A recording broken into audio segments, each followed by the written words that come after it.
केदारनाथ को क्यों कहते हैं जागृत महादेव? केदारनाथ का रहस्य, कैसे भगवान शिव ने अपने भक्त के असंभव को संभव किया। एक बार एक शिव भक्त अपने गांव से केदारनाथ धाम की यात्रा पर निकला।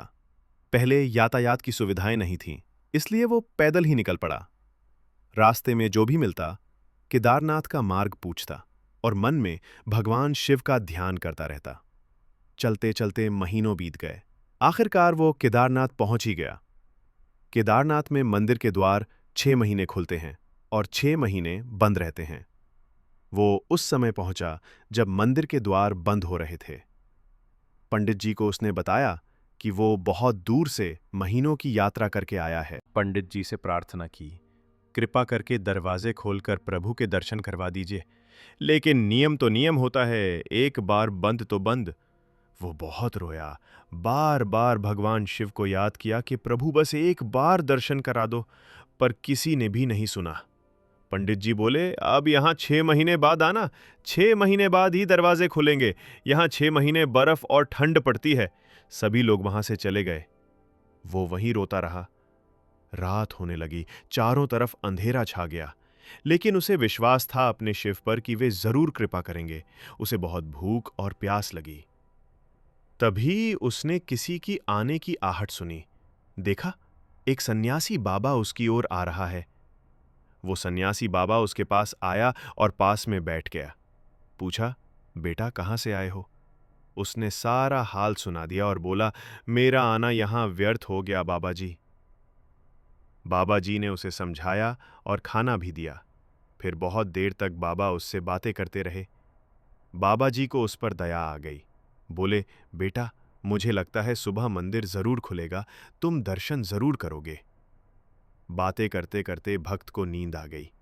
सूरज के मध्यम प्रकाश के साथ भक्त की आंख खुली।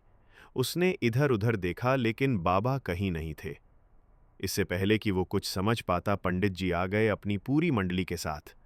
उसने पंडित को प्रणाम किया और बोला, कल आपने कहा था मंदिर 6 महीने बाद खुलेगा, लेकिन आप तो सुबह ही आ गए। पंडित जी ने उसे गौर से देखा और पूछा, तुम वही हो जो मंदिर का द्वार बंद होने पर आए थे, जो मुझे मिले थे और 6 महीने बाद वापस आ गए? भक्त ने आश्चर्य से कहा, नहीं, मैं कहीं नहीं गया। कल ही तो आप मिले थे। रात में मैं यहीं सो गया था। पंडित जी और मंडली हैरान थे। इतनी सर्दी में एक अकेला व्यक्ति कैसे 6 महीने तक जीवित रह सकता है? तब उस भक्त ने सन्यासी बाबा से मिलने और उनके साथ हुई बातें बताईं। वो बाबा लंबे कद के थे, बड़ी जटाएं, एक हाथ में त्रिशूल और एक हाथ में डमरू लिए, मृगशाला पहने हुए। पंडित जी और सब लोग उनके चरणों में गिर पड़े। बोले, हमने तो जिंदगी लगा दी पर प्रभु के दर्शन ना पा सके। सच्चे भक्त तो तुम हो। तुमने तो साक्षात भगवान शिव के दर्शन किए। उन्होंने अपनी योग माया से तुम्हारे 6 महीने को एक रात में परिवर्तित कर दिया, कालखंड को छोटा कर दिया। ये सब तुम्हारे पवित्र मन, तुम्हारी श्रद्धा और विश्वास के कारण हुआ है। केदारनाथ को जागृत महादेव इसलिए कहा जाता है क्योंकि वे सदैव अपने भक्तों की सहायता के लिए जागरूक रहते हैं और उनकी कठिनाइयों में उनके साथ होते हैं। इस प्रकार भक्ति में शक्ति होती है जो समय और परिस्थिति की सीमाओं को पार कर जाती है। हर हर महादेव।